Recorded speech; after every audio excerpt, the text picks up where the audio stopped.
성격장애는 예전에 이제 인격장애라고 많이 얘기를 했었는데, 인격이라고 하면은 어떤 인품이나 인간성 이런 느낌으로 좀 국어가 다가와서 최근에는 인격장애보다는 성격장애라는 용어를 이제 쓰자는 식으로 되어 있어요. 왜냐면 이게 유전적으로 타고난 그냥 기질, 환경과 경험 이런 걸 다 총체적으로 고려한 그런 패턴이기 때문에 인격보다는 성격이 좀 더 한국말에 맞겠다라고 보통 생각을 합니다.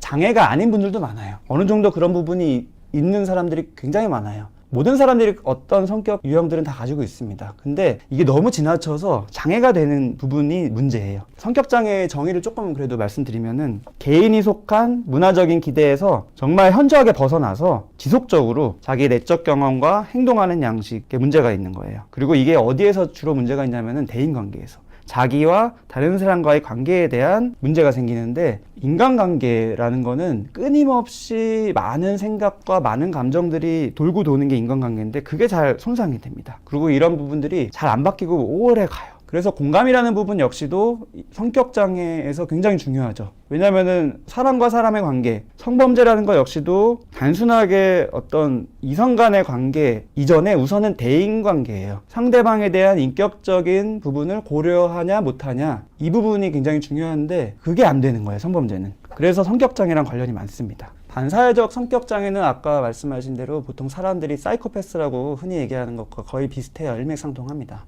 아주 간단하게 말씀드리면은 뭐 사기꾼 이렇게 보셔도 되고, 감옥에 많이 가 계시고 사회적인 규범을 따르지 않는 게 특징이고, 공격적인 위협적인 활동 많이 하고, 사기 많이 치고, 절도 자꾸 하고, 폭행 자꾸 하고, 빚 자꾸 안 갚고, 도망가고, 거짓말 자꾸 하고, 이런 게 주요 양상이죠. 이게 이제 법적으로 문제가 되고 이것도 물론 중요하지만, 제가 계속 강조드리는 거는 대인관계의 문제가 커요. 왜냐면은 보통 의리 이런 게 없거든요. 정직 이런 게 없거든요. 대인관계에서 사람을 믿질 않아요. 그래서 친밀한 관계를 잘 형성하기가 쉽지가 않습니다. 그냥 범죄 행동에만 초점을 이제 보통은 맞추시는데, 그 핵심에 잘 살펴보면은 불쌍해요. 쉽게 말씀드리면 대인관계가 잘 안 되고 친밀감이 안 되고, 기본적인 감정이 보통 사람들은 뭔가 좀 잘못하거나 범죄 행동을 할 그런 상황, 비슷한 상황에서 굉장히 떨리잖아요. 쉽게 말씀드리면 불안하고, 잘못된 행동을 하더라도 걸릴까봐 불안하고, 보통은. 그런데 이분들은 그렇지가 않아요. 그게 이제 타고난 기질이기도 하고 살면서 형성된 거기도 한데, 기본적인 불안에 대한 그런 게 잘 안 느껴져요. 어떻게 보면 대범하다 싶을 정도로 막 할 수 있죠, 행동을. 불안하지가 않으니까. 생각하는 거 역시도 가치관이라고 해야 되나? 생각의 내용 자체가 조금 달라요, 보통 사람하고. 이 세상 뭐 살만하다, 또는 뭐 따뜻한 점도 있다, 여러 가지, 뭐 물론 문제도 있다, 여러 가지 복합적으로 되어 있는 게 보통 사람인데, 이분들은 이 세상은 굉장히 차갑고 다 도둑놈이고 다 자기 이익만을 위하는 거고, 이런 식으로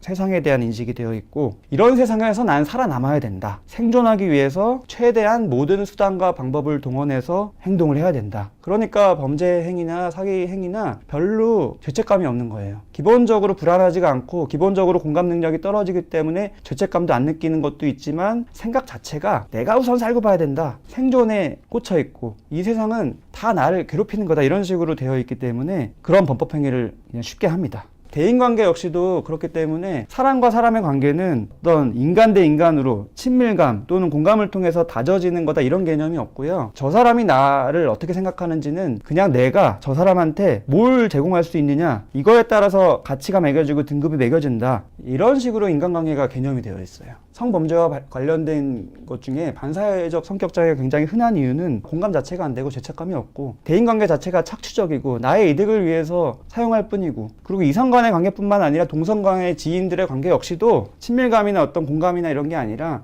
그냥 내가 뭘 줄 수 있냐, 뭘 받을 수 있냐, 이런 관계이기 때문에 우리가 어떻게 저럴 수 있지 하는 것들이 하게 되는 게 이제 그런 거라고 보시면 돼요.